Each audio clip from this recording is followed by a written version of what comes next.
Hello. Today I'd like to talk about the chords that I call Supersurge, and you may have heard of them already as augmented sixth chords. So the way I teach this material makes these chords very similar to another class of chords. So you've got C major, you've got C minor, and I'm starting in both cases with a diatonic, supertonic seventh chord. So in C major, that chord has a minor third, perfect fifth, minor seventh, and one shift will change it into a surge. And there's another video about surges. So we see how that can target the dominant. And it might have an absent root, but with a third, fifth, seventh, and here's the symbol for that. Or it might also incorporate the ninth, either the diatonic ninth in the major mode E natural, and in the minor mode modal mixture, E flat. So you can have F sharp A C E leading to the dominant G, or if you apply the E flat of C minor. Now, if one wants to create a surge in the minor mode, one has an extra chore because the fifth from D to A flat is diminished. Seventh is still minor, that's not a problem, but if we wanted to make this a surge, we would have D, F sharp, we'd have to write in an A natural. Okay? The question is, what if we don't? What if we raise the third, but don't also raise the fifth? Then you'd have D, F sharp, A flat, C. There you go. So it's very similar to the preceding chord, the major mode chord, but it's one half step off.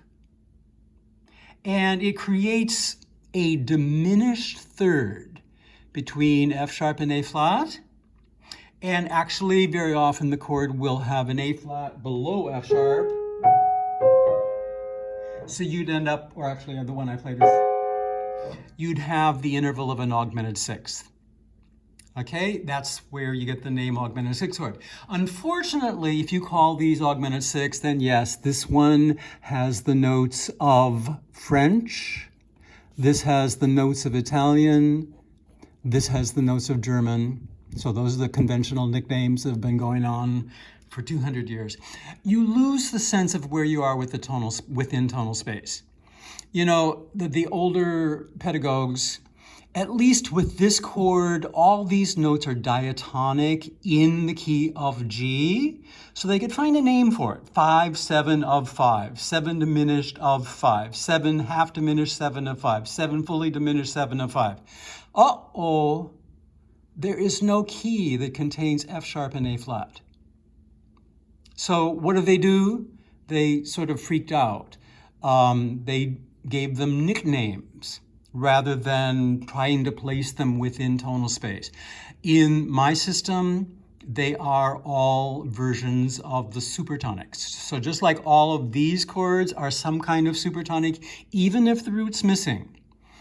Likewise here, the symbol, the shorthand symbol I use is this. This is not as precise because it doesn't tell you whether the root's present or absent, whether the ninth is present or absent, and so forth. So these symbols with all the data on the right are the ones I prefer. But if you're writing, if you're typing in Microsoft Word or something, it becomes very cumbersome to write, or impossible actually, to have 4 or sometimes 5 different rows to the right of a numeral. So I invented this symbol so that we could type and get our point across. But if I'm writing it down, I would use this. Okay, so you do need to know these these terms. Everybody uses them. They are nicknames. I would prefer that we use these symbols for our actual analysis. So let's look at some of this in context now. So we've got G minor,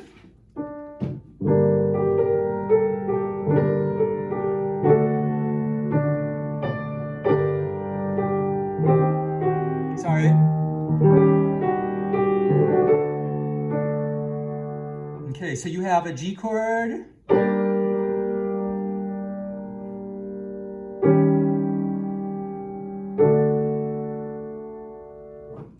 So the interval from E flat to C sharp is the augmented sixth.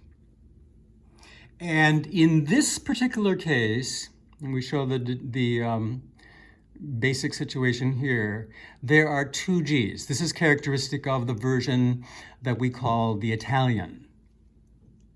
So, or either way will work.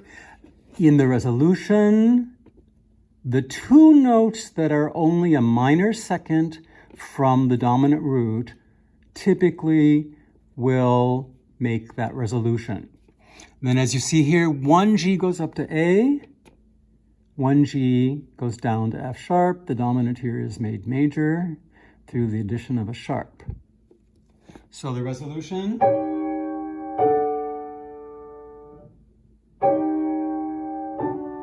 either way, okay?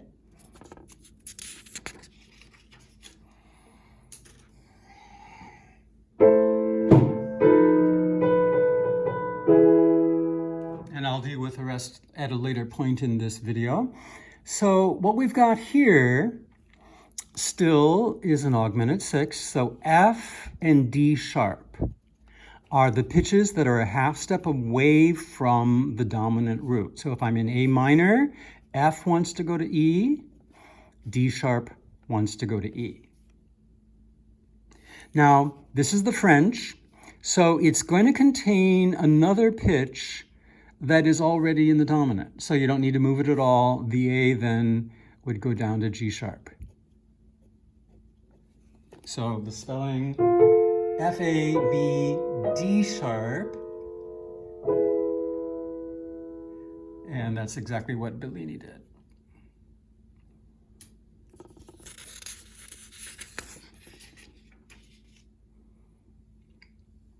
Now, let's look at this before I play the example.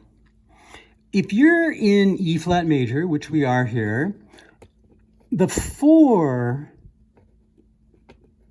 can undergo a 5-6 shift. So 4 is right here, 5 is right here. And so one of the things we've been doing, there's another video about the 5-6 shift, would be this. So you don't have to have a doubled 5, but if you do, you get that going on there, okay? Now, if this is all that happens, I don't use a 2 numeral generally, but what happens is the potential for that F to take over as a root emerges. It's a possibility. And so here is a combination of notes that is the 2-7 chord. And so if you want to create this supersurge, what you need to do would be to have the half step below the dominant. So in E flat, that would be A natural. The half step above the dominant, and in the major mode, you have to manually change it.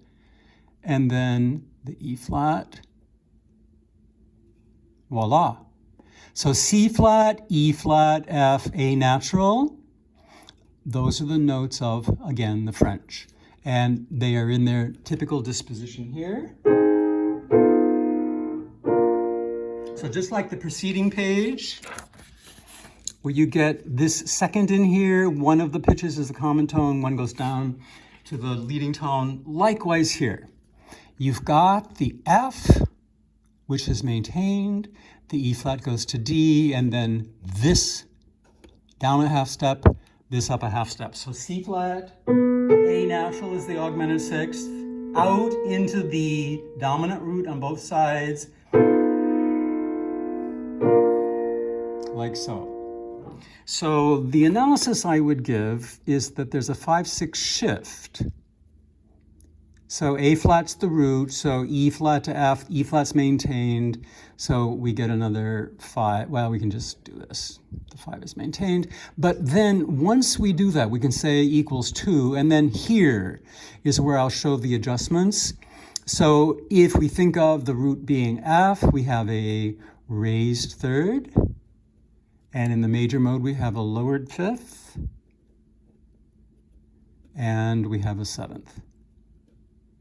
So you have to do different things in the major mode and in the minor mode because the diatonic pitches are different. So in this case, that would be the situation leading into the dominant. So I'll play the whole thing.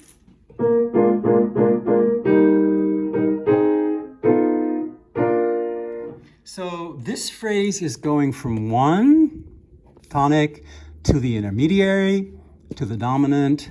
For this chord, listen to my tape about connection and embellishment. The phrase is not going 5 to 5. The phrase is going 1 to 5, but the initial 1 is delayed by this. 5, 1, 4, 5, to me doesn't really convey the sense that we're leading from tonic to dominant. So you have to be careful about the hierarchy of the Roman numerals.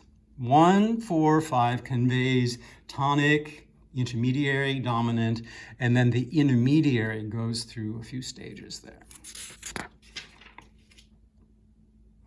So A minor.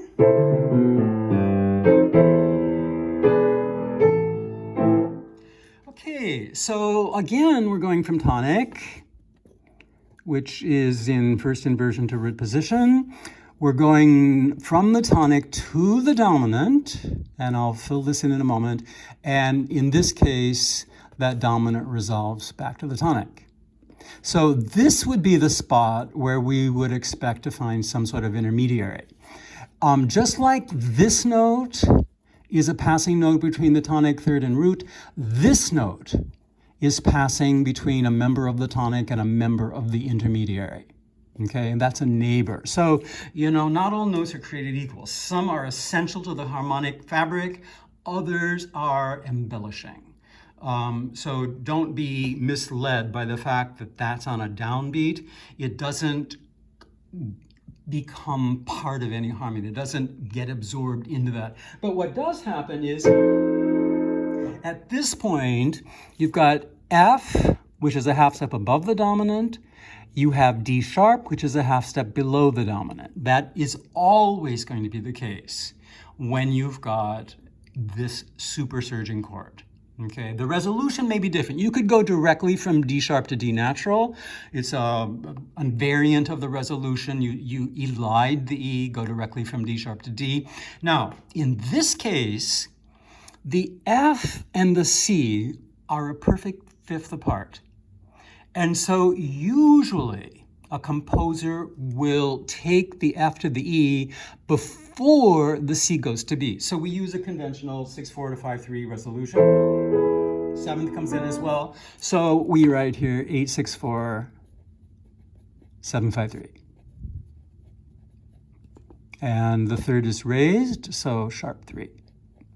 Now here, regarding the root as B, all of these chords are supertonics. Okay, so it's a 2 chord. The B is missing. The D is raised. The 5th is diatonic in the minor mode. You could leave the 5 out if you want. The 7th is present, and the diatonic 9th of the minor mode is present. Okay, so you can show the whole shebang of what's going on there, and then the resolution is over here. So these notes don't count as harmonic, and we resolve on tonic. So the whole thing.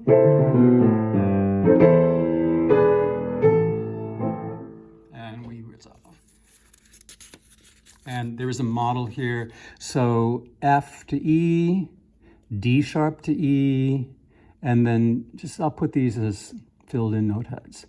They delay the arrival of the chordal innards.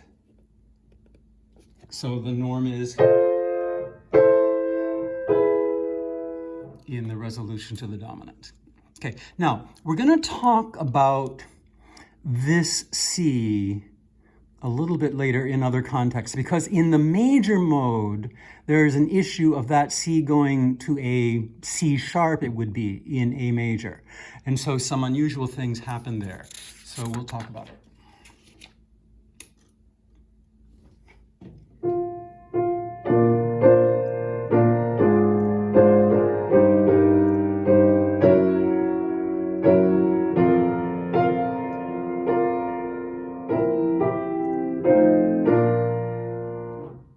Okay, now,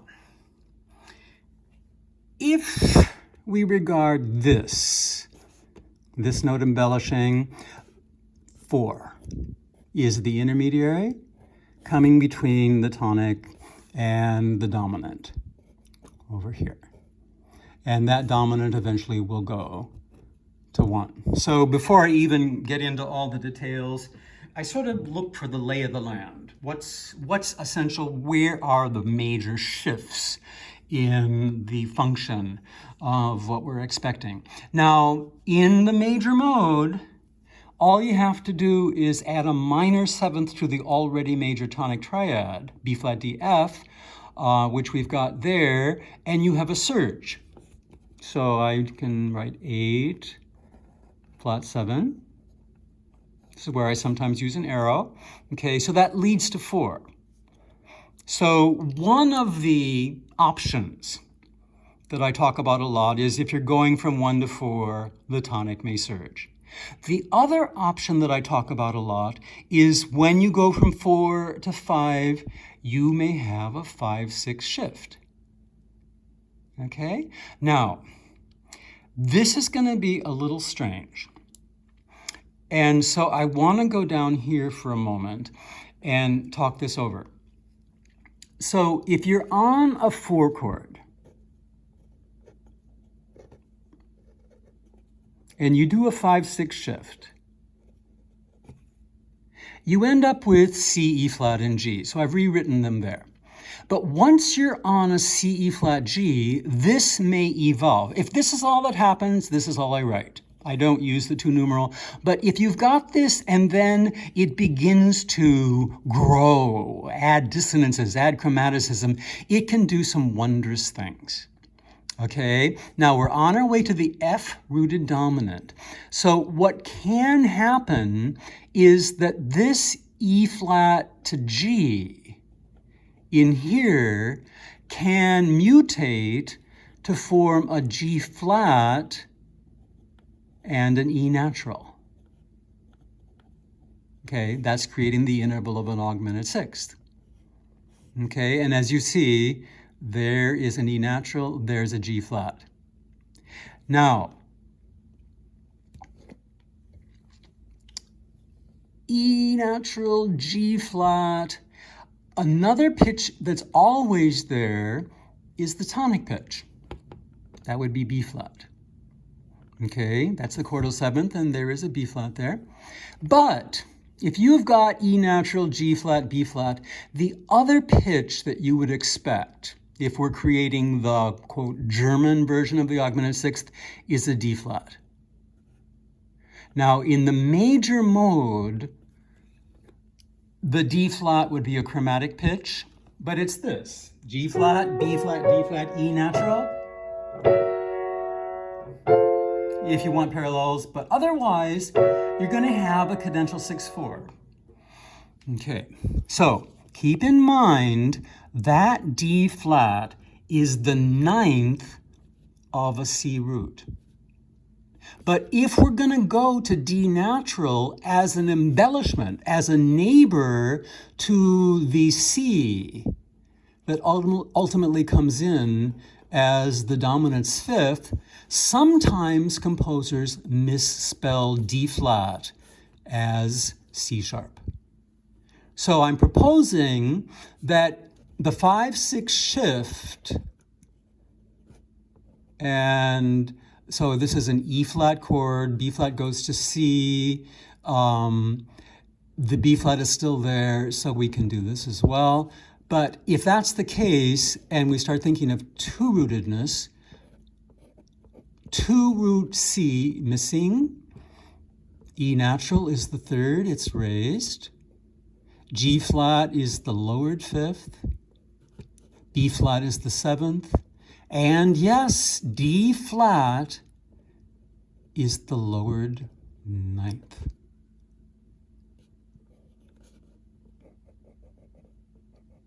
That's an equal sign.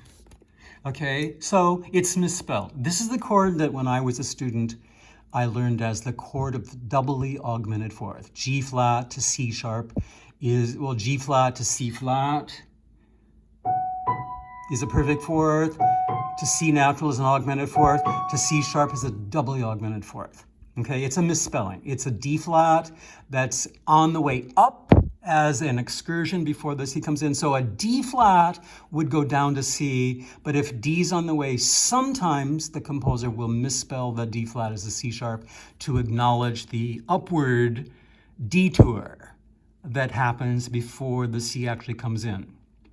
Okay, but it's this note, I'll just write D flat and then C over here. Okay, so the whole thing.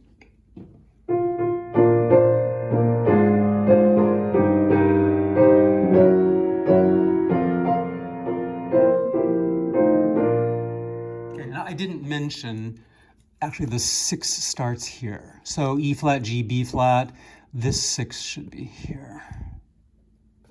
And continue on. So the 6th phase starts here, and then once you've got it, we modify it into this.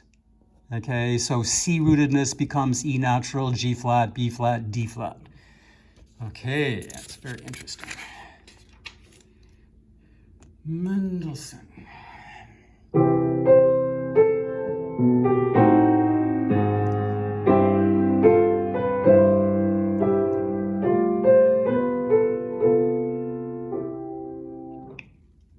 Okay, now here I want to take a little aside before I deal with this, because something is a little more intuitive in the minor mode. If you've got a tonic and you're on your way to a kind of supertonic, it doesn't really matter whether it's the supersurge, surge, or just diatonic, whatever you want. If you're going from 1 to 2, that is a spot where a 5/6 shift is something that you should be on the lookout for, because it happens a lot. Here it's been unfurled, A flat's in the bass. So in C minor, it is A flat, C, E flat. So a tonic, your voice leading would be different. There's just the A flat chord. But the point would be, once you've got the 6th phase of tonic, you can keep all 3 of the notes and add an F sharp to it, and you've got your supersurge. Okay, because this is the 3rd of a 2, this is the 5th, the 7th, the 9th. Okay, so there it is. So it's really convenient in the minor mode to go from the tonic 5 phase to the 6th phase. Abracadabra, just add a note. You go from the 6th phase of tonic to the supertonic, and in C minor, no root, raised 3rd, the 5th you don't need to worry about, the 7th, the 9th. Okay, now we're in the major mode. So what happens here is Mendelssohn gives you the 6th phase of tonic diatonically as ACE. But in order to create the augmented 6th chord, he needs A flat, C, E flat. And then, as over here, you add the sharp 4, so C major, A minor. Okay, but he does something even more than that, because here's tonic, here's the 6th phase. Now parallel 6 going in the outer voices.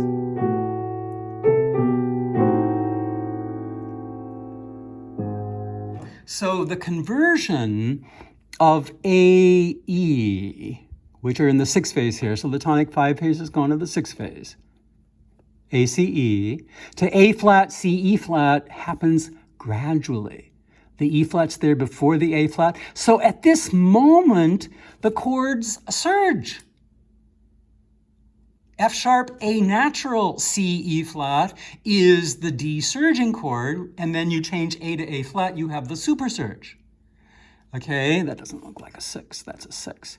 Okay, so here is 2, the root's missing, so root D is the root, the third is raised, and that's going to persist, the persistence of the missing root. The fifth changes from diatonic to lowered fifth. The seventh is present throughout. And the lowered ninth, you need the lowered ninth in the major mode to have a supersurge. Okay, so all of that is necessary. Okay, if you're in the other system, you would be saying 1, and then you'd be saying 7 diminished, 7 of 5, and then you'd be saying German augmented sixth.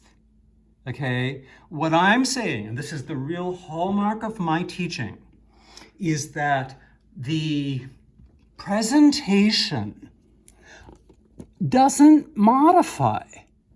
I've been talking about this all semester. Tonic, supertonic, dominant. If you're going from tonic to supertonic, you might have a 6 phase. Okay, and I'm processing this and this so that you have a 6, 6, 6 going on. Otherwise, you might wonder, is that A a neighbor between 2 Gs? I'm treating this note as the 6th phase, and then this is a passing note. Okay, so what happens is between 1 and 2, be on the lookout for a 6th phase. Between 2 and 5, now up until now, I've been saying be on the lookout for a surge. Now I'm saying, well, it could also be a supersurge, one the other, or as Mendelssohn shows, one after the other. Okay, now here's the spot with the E flat, that's the 9th, where sometimes the composer will misspell it as a D sharp because we're going up to E natural.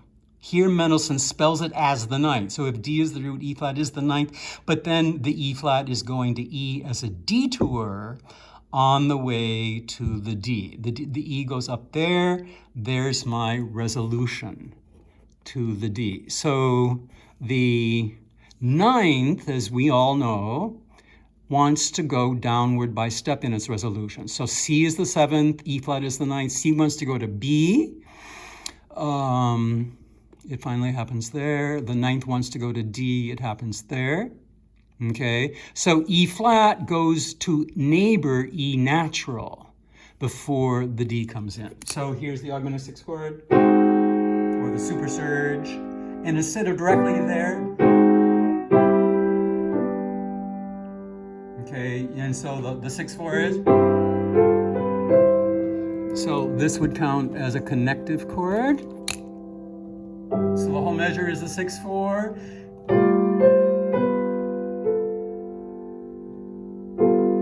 And that's actually a dominant 9th. So I don't need that. I got my 6/4 here. And then G, B, F, A. So 9, 7, 5, 3. The 5's not, well, the 5 sounds, no, hold on. Yeah, it's at the beginning.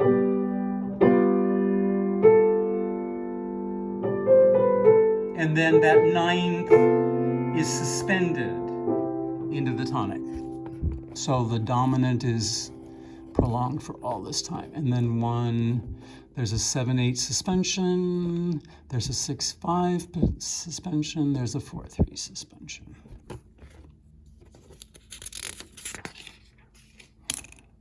Bellini? So we looked at this before, but then this happened. Okay, now, tonic, intermediary, dominant.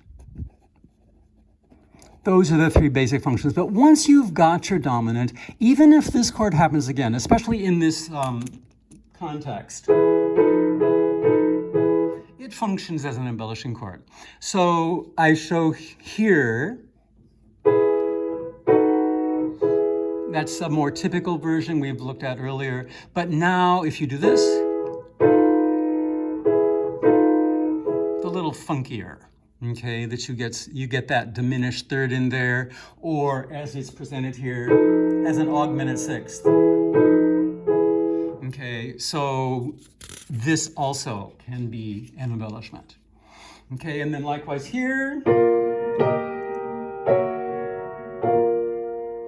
So we've been playing with this for a long time. How about this? So you have this on the second beat, you've got this on the third beat, and he's juxtaposed them. So that could have gone directly back, but instead of that, so you get one and then the other. So all B flat, there's no other harmony in there. It's just a B flat chord with embellishments.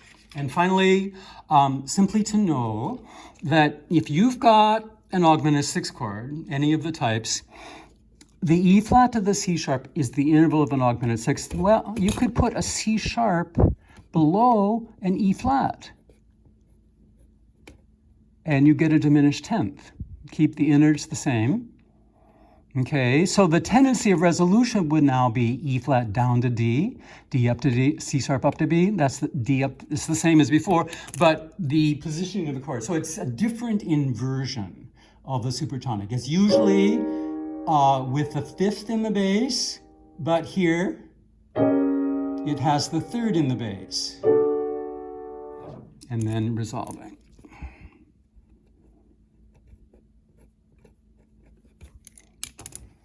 So that's the tonic, that's the intermediary, dominant with embellishment, tonic. Okay, and I'd still call it 2. And you could use the same symbol. It's just a different inversion of the same thing. So if it's 2, well then A is the root, it's absent. The C sharp happens to be in the bass, it's the raised third. E flat is the diatonic fifth, so you don't need to write it. You need a 7 and a 9, you're in the minor mode, so the ninth is already minor. And thank you for your attention.